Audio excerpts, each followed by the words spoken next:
conversion between different units of measurement for the same quantity, typically through multiplicative conversion factors. In converting units, we need to use steps. This is converting length. We need to compare our two units. Seeing that we need to convert 2 inches to centimeters. The number 2, look up the conversion. We all know that 2.54 centimeters is equals to 1 inch. Step number 3, we need to write the conversion as a fraction.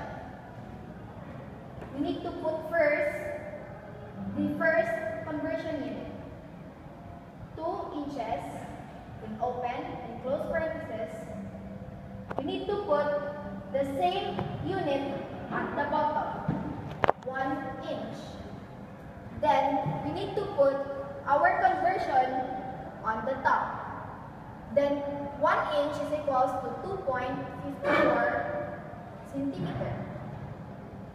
Seeing that these are the same unit, we need to cancel them. Now, we need to multiply 2 times 2.54. And the answer will be 5.08 centimeters. If we are going to divide 5.08 by 1, the answer will always be 5.08.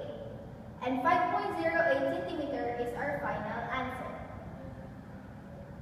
Then, put back the conversion. 2 inches is equals to 5.08 centimeters. Now, we need to convert the volume. We have here 16 quarts is equals to how many gallons? As we all know, 4 quarts is equals to 1 gallon. Third, we need to write the conversion into fraction. 16 quarts, close and open parentheses, then we need to write the same unit in the bottom.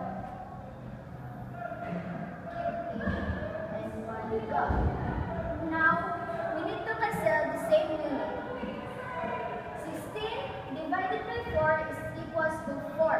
Then you will copy the remaining unit. Converting the mass. Example is 40 pounds is equals to how many grams? Given that 1 pound is equals to 454 grams. And by converting it, copy the 40 pounds. Then open and close parentheses. Then copy the unit of the given at the bottom, which is equals to 454 grams. Cancel the same unit, then multiply it. 40 times 454 is equals to 18,160, and copy the remaining unit, which is grams. Therefore, 40 pounds